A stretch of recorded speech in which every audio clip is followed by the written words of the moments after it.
मुझे पता ही नहीं था आपने अपने बेटे की शादी पड़ोस में भी की हुई है। हैं? मतलब? मतलब इस घर में सारा काम बहू ही करती है, आप तो सिर्फ खर्राटे मारती हैं। अच्छा जी, फिलहाल तो तुम आराम फरमा रही हो, चलो जाओ, ये मेरे टीवी देखने का समय है। आहा, इसीलिए मुझे भगाया जा रहा है। सॉरी, अब तो बिल्कुल नहीं जाऊंगी। प्राची की इस बात पर दोनों सास बहू के बीच टीवी रिमोट के पीछे बच्चों जैसे छीना झपटी शुरू हो जाती है, जिसके बीच श्लोक भी काम से घर वापस आ जाता है। हाँ, आज मेरी चूहे बिल्ली की जोड़ी किस बात पर झगड़ रही है? अरे तेरे बीवी मुझे टीवी ही नहीं देखने दे रही। अरे तुम्हारी मम्मी मुझे खाना बनाने के लिए फोर्स कर रही है। अरे वाह, ऐसे बेतुके रीजन पर तो बच्चे भी झगड़ा नहीं करते। अरे मुझे कुछ मत बोल, सब इसने ही शुरू किया है।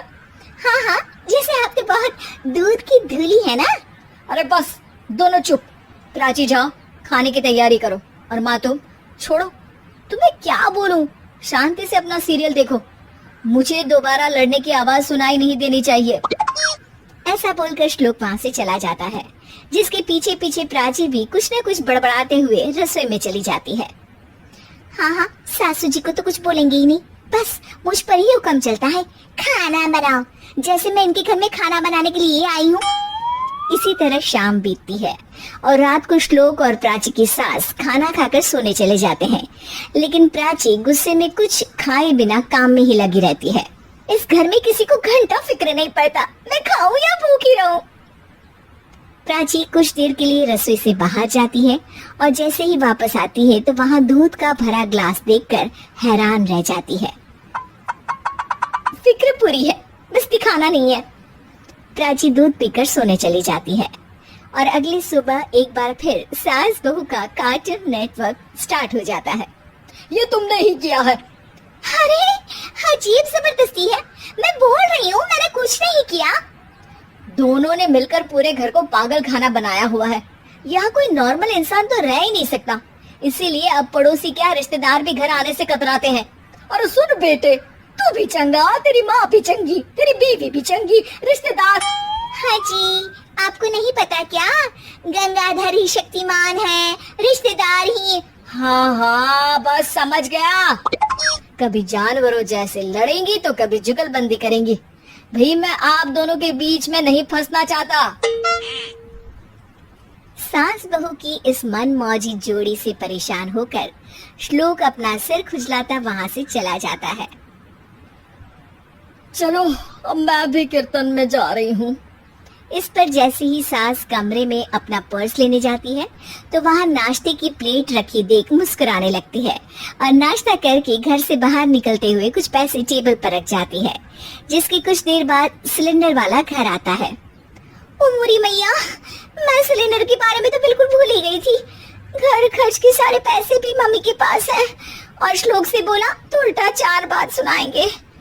प्राची ये सोच ही रही होती है कि अचानक उसका चेहरा चमक उठता है और वो घर में आकर इधर उधर देखने लगती है। तभी उसकी नजर टेबल पर रखे पैसों पर पड़ती है, जिन्हें वो सिलेंडर वाले को दे देती है। ये सब श्लोक देख लेता है। अच्छा बेटे, इतना बड़ा घोटाला, सबके सामने मैं तेरी दुश्मन और पीठ पीछे तेरी मेरी यारी। इस पर श्लोक एक प्लान बनाता है और शाम को सब एक साथ बैठे होने पर बोलने लगता है। माँ, तुम दोनों की बहुत लड़ाई होती है, इसलिए मैं सोच रहा हूँ कि प्राची को उसके घर छोड़ाऊं, इससे वो भी खुश रहेगी और तुम भी। अचानक श्लोक की ये बात सुनकर सास बहू शौक से उसकी तरफ देखती है। अरे ऐसे कैसे घर छोड़ाओगे, मुझे कहीं नहीं जाना। अरे तुमने बोला नहीं पर मैंने सुन लिया, तुम्हें मम्मी के साथ रहना अच्छा नहीं लगता, मुझे पता है। अरे वो अरे, जब बहू खुद कुछ काम बोले तो वो तुझे सुनता नहीं, और अब जो इसने बोला ही नहीं वो तू समझ गया। जब उसे नहीं जाना तो फिर जबरदस्ती क्यों कर रहा है? अच्छा, फिर आपको मौसी के घर छोड़ाता हूँ। बस अब आप दोनों एक घर में एक छत के नीचे नहीं रह सकती। मैं इस टॉम एंड जेरी की जोड़ी को और नहीं झेल सकता। है? ऐसे कैसे नहीं रह सकते? तुम्हें इतनी दिक्कत है तो तुम्हारा बोरिया बिस्तर पैक कर देती हूँ, लेकिन मम्मी जी कहीं नहीं जाएंगी। बिल्कुल यही सुनना था मुझे।